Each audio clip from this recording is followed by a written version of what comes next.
Yeah, thank you very much, fellas. Unfortunately, not the result we were looking for this evening. 1-1 at half time, but ended up being 4-1 to Manchester City. Adrian Clarke is alongside me to discuss the game, the 90 minutes. Disappointing result in the end, Adrian. Yeah, it feels bad, doesn't it? It's another flat finish to a match. We're sort of on our knees at the moment, aren't we? Confidence wise, and yeah, it is a shame because after a really difficult start, I did feel that Arsenal grew into the game, and that they put themselves in a position to be competitive in that second half. But everything from half time onwards went wrong.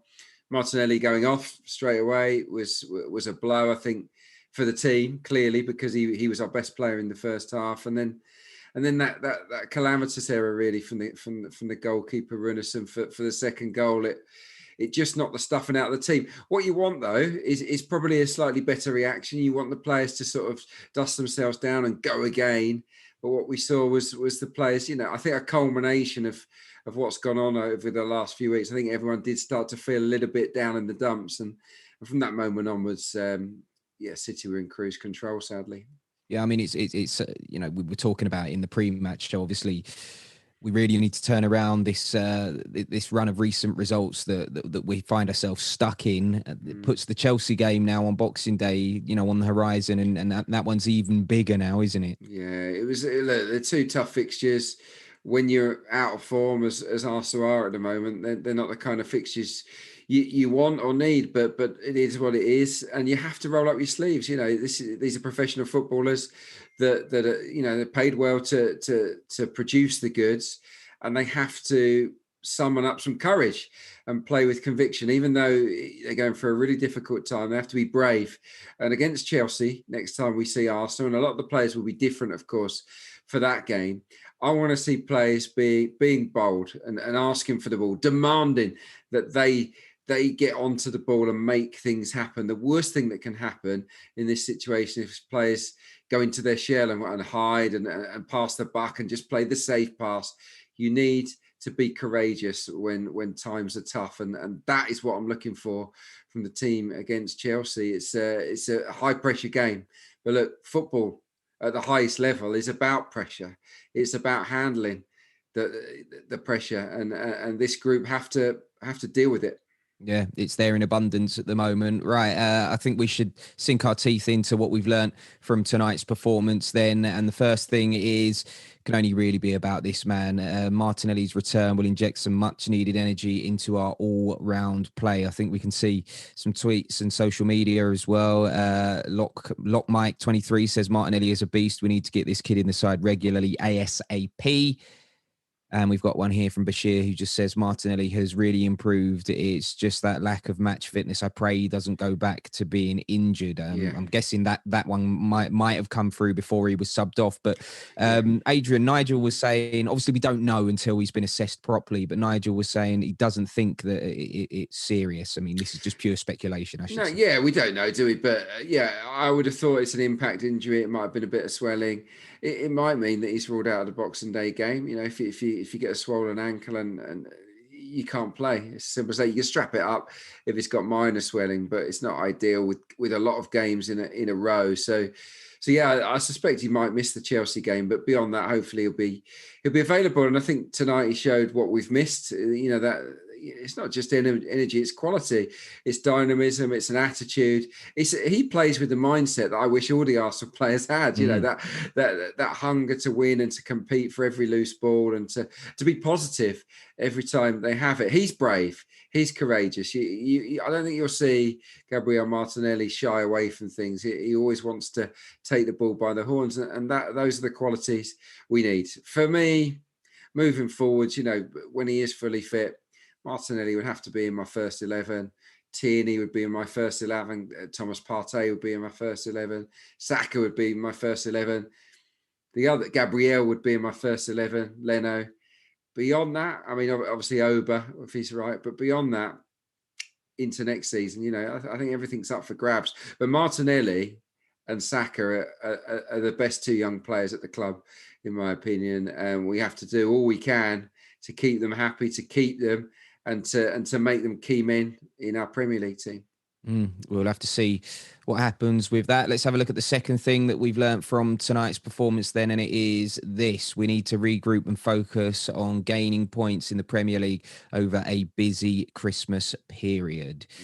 He's going to be very busy. Pedoots says, at least in Balogun, Emil Smith-Rowe and Martinelli, we can see three players who can create. If we can get an attack-minded midfielder and get Partey back, I could see this growing into a side that can at least be positive again. Because we have struggled to create in recent weeks, and that is an area of the pitch that does need improving, Adrian. Oh, big time, yeah. No, we need more control as well of games in central midfield. Again, we struggled in that department tonight. It was tough against City. We did go to three in midfield second half. It was 4-3-3 with Maitland-Niles in there, but unfortunately Ainsley didn't. Lost possession a number of times. Didn't really influence it, but he's not alone there. I think the whole midfield struggled. Smith-Rowe came on and did all right. I thought he looked pretty sharp. I want to see him involved more. I'd like to see him get a start in the Premier League, or at least be one of the first subs introduced into a match. I think he could feature over the Christmas period, and once he does get in that team, I think he can make a difference. I really do. So that is a plus tonight. Smith-Rowe, Balogun. Look, who knows? We've only seen snippets of him, really. But in terms of the point on the slide, in terms of park, you have to park this. Just forget it now. I think there's enough going on at the moment without worrying unduly about a Carabao Cup exit at the hands of Manchester City.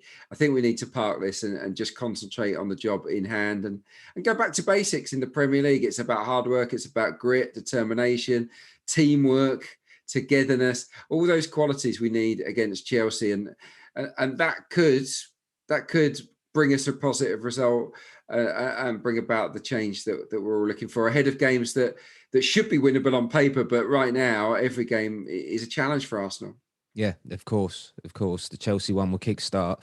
If we manage to get a result against Chelsea, that could kickstart a good run of form for us. So fingers crossed for that. Well, like Everton did, they've gone back to basics. They played four. I'm not saying we should play four centre halves. They kind of sacrificed their style and philosophy the last three games to get results because for certain players that are injured. And I think Arsenal almost not need to forget their philosophy, but it is all about stripping it back to the basics and doing the simple things properly. And from there, you can build.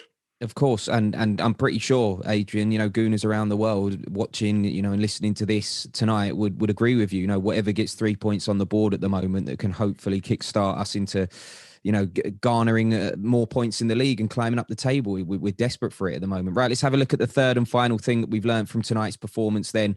And it is this. Rotated players miss an opportunity to stake a claim for Premier League starts. So there are some players within the group who are, kind of flirting with the first team at the moment, but it seems every time they get an opportunity, they don't fully grasp it.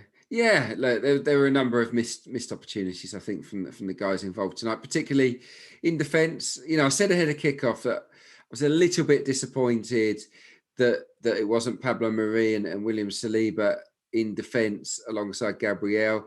We had Mustafi and Kolasinac. I don't think either played great. As for the others, Joe Willock was okay, I guess, but didn't really do enough to say that he has to start the next game. I think really Martinelli comes out of it with credit. Lacazette for his finish.